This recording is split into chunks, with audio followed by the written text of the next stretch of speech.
ముందుగా ఇక్కడికి రావడానికి కారణం ఎమ్మెల్యేతో అతని కుటుంబ సభ్యులతో కలిసి ఈ గుడిలోని వెండిని నా చేతులతో తీసుకుపోయి బెంగళూరులో వాళ్ళు అప్పగించమన్న చోట అప్పగించి తప్పు చేశాను కాబట్టి శివయ్యని క్షమాపణ కోవడానికి ఇక్కడికి వచ్చాను. ఈ నెల 13వ తేదీ ఎస్పీ కార్యాలయంలో నేను ఫిర్యాదు చేయడం జరిగింది. ఇక్కడ చేసిన ఇతని అవినీతి వెండి పైన కానీ నాకు ప్రాణహాని ఉందని కానీ అతనికి ఎస్పీ గారికి నేను కంప్లైంట్ చేయడం జరిగింది. ఇక్కడ జరిగిన వెండి అవినీతిపై ఇంతవరకు ఏ అధికారి కానీ స్పందించి ఒక కంప్లైంట్ కానీ ఏం జరిగిందని నన్ను విచారించడం కానీ ఎటువంటిది జరగలేదు. దీనిపైన ఖచ్చితంగా ఈ గుడిలో జరిగిన వెండి పైన ఆయన చేసిన లిక్కర్ స్కామ్ మీద వెండి మీద విచారణ జరిపించాలని ఖచ్చితంగా అధికారులను కోరుతా ఉన్నాను. ఇంకోటి ఏంటంటే ఆయన నుంచి నాకు ప్రాణహాని ఉంది. గతంలో నా మిత్రుడు కూడా అదేవిధంగా ఆయన్ని బహిరంగ కాకుండా వ్యక్తిగతంగా వివర్తించడం వల్ల అతని ప్రాణాలు కూడా పోవడం జరిగింది. ఇప్పుడు ఇదే కాకుండా మీకు తొందరలోనే ఒక వారం 10 రోజుల లోపల డీకేటీ భూముల పైన ఇంకొక వారం 10 రోజుల్లో నేను దాన్ని కూడా మీ ముందు బయటపెట్టడానికి సిద్ధంగా ఉన్నాను. వీటన్నిటి వల్ల నాకు ఏదైనా జరిగిందంటే కారణం ఏకైక శత్రువు అది ఎమ్మెల్యే మాత్రమే, అతని కుటుంబ సభ్యులు మాత్రమే. నాకు ఏది జరిగినా సరే నాకేం వ్యక్తిగతంగా ఆత్మహత్యలు చేసుకోవడానికి ఎటువంటి సమస్యలు లేవు.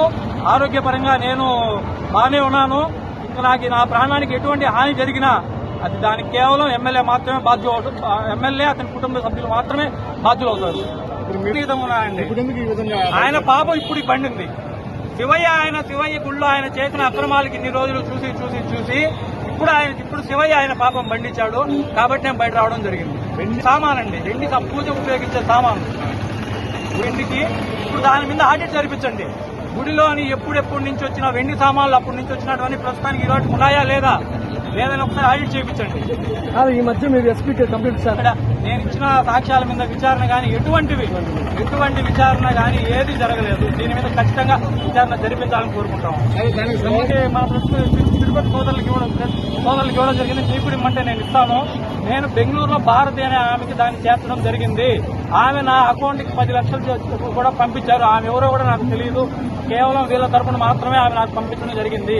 మీకు తొందరలో 1 వీక్ 10 days లో ఇక్కడ జరిగిన ల్యాండ్ గురించి కూడా నేను మీకు తెలియజేస్తున్నాను.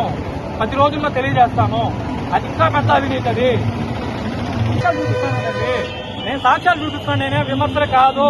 ఎవరైనా సరే ఏ అధికారైనా సరే ఈ రోజు నన్ను విచారణకు పిలిపించినా కూడా నేను ఆ రెండింటికి ఇవ్వడానికి రెడీగా ఉన్నాను. ఎవరికి ఇచ్చాము ఏమి ఇచ్చాము నిరూపించడానికి నేను సిద్ధంగా ఉన్నాను. కాళేశ్వర ప్రజలకు ఒకటే తెలియజేస్తున్నాను.